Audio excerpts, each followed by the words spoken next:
Hepinizi sevgi, saygı ve muhabbetle selamlıyorum. Dünyanın çok farklı ülkelerinden, 80 civarında ülkeden 600'e yakın parlamenterin toplantılara iştirak ettiğini görüyoruz. Hepsine İstanbul'umuza, ülkemize hoş geldiniz diyorum. Hepsini tekrar sevgiyle, saygıyla selamlıyorum.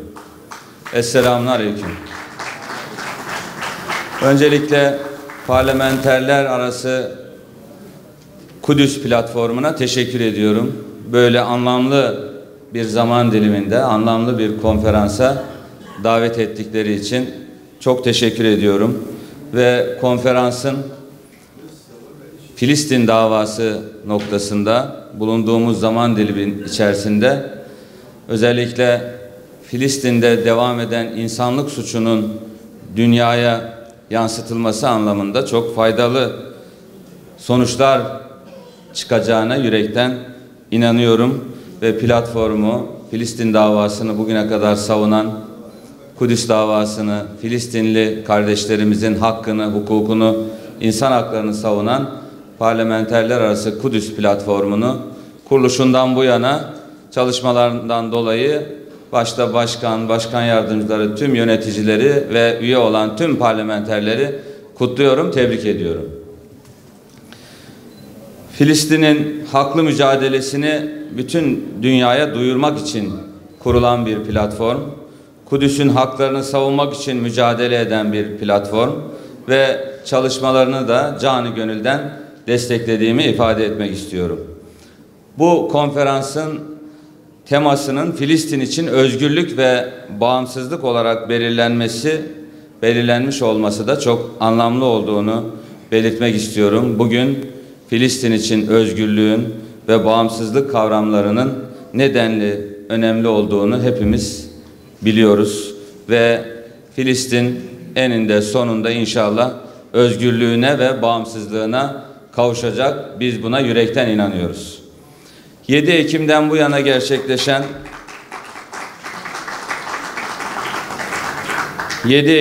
yana gerçekleşen İsrail saldırılarında 34 binden fazla Filistinli kardeşimiz şehit edildi. Bunun 15 bine yakını çocuklardan oluşuyor ve %70'i çocuk ve kadınlardan oluşuyor.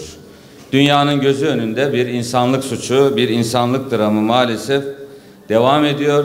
77 binden fazla Filistinli kardeşimiz de yaralanmış durumda.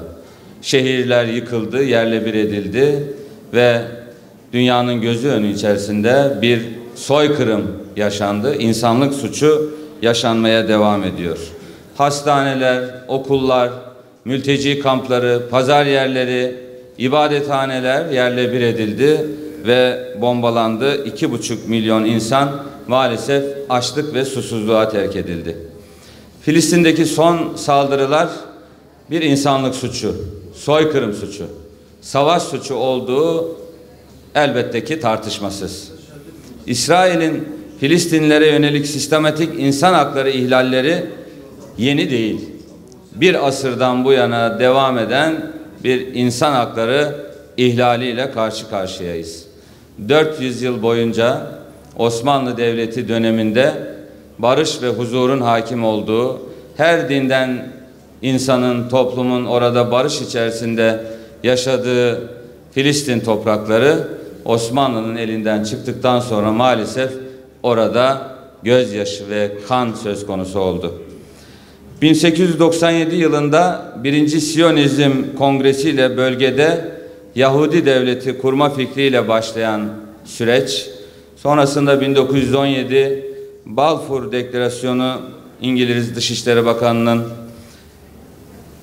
Yahudilere bir devlet kurulması vaadini içeren o mektubundan sonra, Balfour Deklarasyonu'ndan sonra bölgede aslında kargaşa ve savaşın fitili ateşlendi.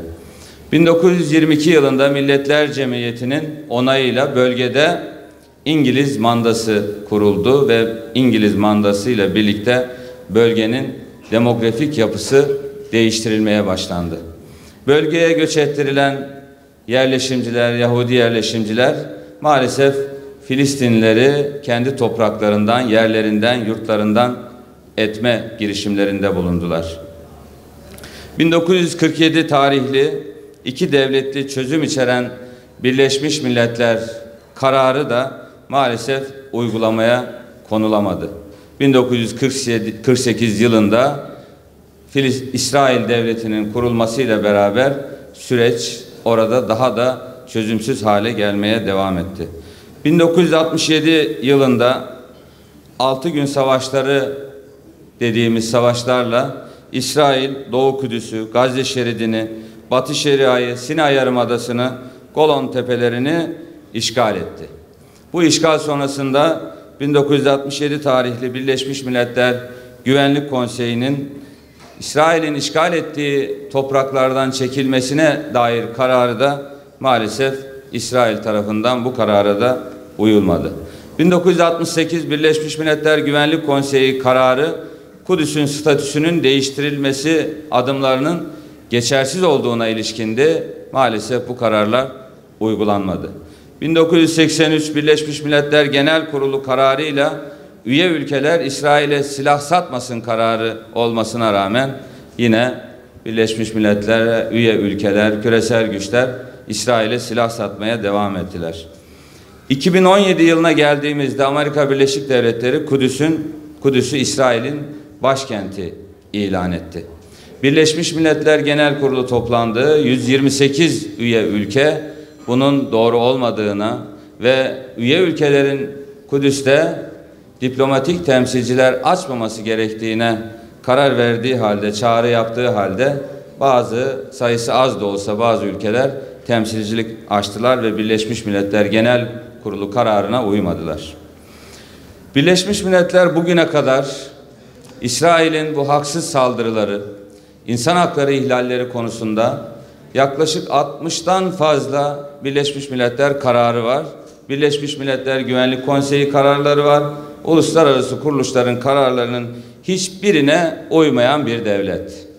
Dolayısıyla uluslararası hukuka uymayan, insan haklarını ihlal eden, bunu sistematik bir şekilde gerçekleştiren ve Birleşmiş Milletler başta olmak üzere uluslararası hukukun ve uluslararası sistemin hiçbir kararına uymayan devlete devlet demek mümkün değil. İsrail adeta bir asırdan bu yana bir örgüt gibi hareket etmeye devam ediyor. Değerli katılımcılar, Filistin'de bir asırdan bu yana insan hakları ihlalleri sistematik bir hal almış durumda. Sadece 7 Ekim'den bu yana değil. 7 Ekim'den öncesi de var. Tabii 7 Ekim'den sonrası da bir soykırım suçunun işlendiğini söylemek doğru olanı. İsrail'de, Filistin'de İsrail'in saldırılarıyla en temel insan hakları ihlal ediliyor. En temel insan hakları, Batı'nın sürekli söylediği, insan hakları savunucularının sürekli tekrar ettiği yaşam hakkı Filistin'de var mı? Binlerce Filistinlinin şehit edildiği bir yerde yaşam hakkından bahsedilebilir mi? Yaşam hakkını savunanlar niye sesleri çıkmıyor? Mescid-i Aksa'daki ibadet engellemeleri, din ve vicdan özgürlüğü ihlali, hiç Batı'da din ve vicdan özgürlüğü ihlal ediliyor diye bir ses çıkaran var mı? 12-13 yaşındaki çocukların tutuklandığı bir ortamda özgürlük ve güvenlik hakkı ihlal ediliyor. Filistin'de özgürlük ve güvenlik hakkı ihlal ediliyor diyen bir Batılı duydunuz mu? Filistinliler yıllarca bir asırdan bu yana toprakları ellerinden alındı. Kendi evleri, kendi tarlaları işgal edildi, başkalarına verildi yerleşimci adı altında ve mülkiyet hakkı ihlal edildi.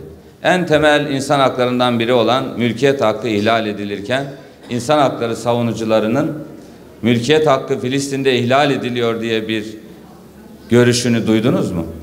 Maalesef uluslararası insancıl hukukun tüm ilkeleri ayaklar altına alınmış durumda. 1949 tarihli Cenevre Sözleşmesi'ndeki insancıl hukukun tüm ilkeleri, o sözleşmede yer alan milletlerin taahhüt ettiği tüm ilkeler, maddeler özellikle 7 Ekim'den bu yana gerçekleştirilen saldırılarda da ihlal edilmiş durumda. Birleşmiş Milletler Genel Kurulu, Birleşmiş Milletler Güvenlik Konseyi ve uluslararası mahkemelerin verdiği kararların hiçbirisi hayata geçemiyor. İşte son olarak Uluslararası Adalet Divanı'nda Güney Afrika'nın başvurusuyla başlayan bir süreç söz konusu oldu. Türkiye olarak beyanda bulunduğumuz, bazı ülkelerle beraber beyanda bulunduğumuz bir dava görülmeye başlandı.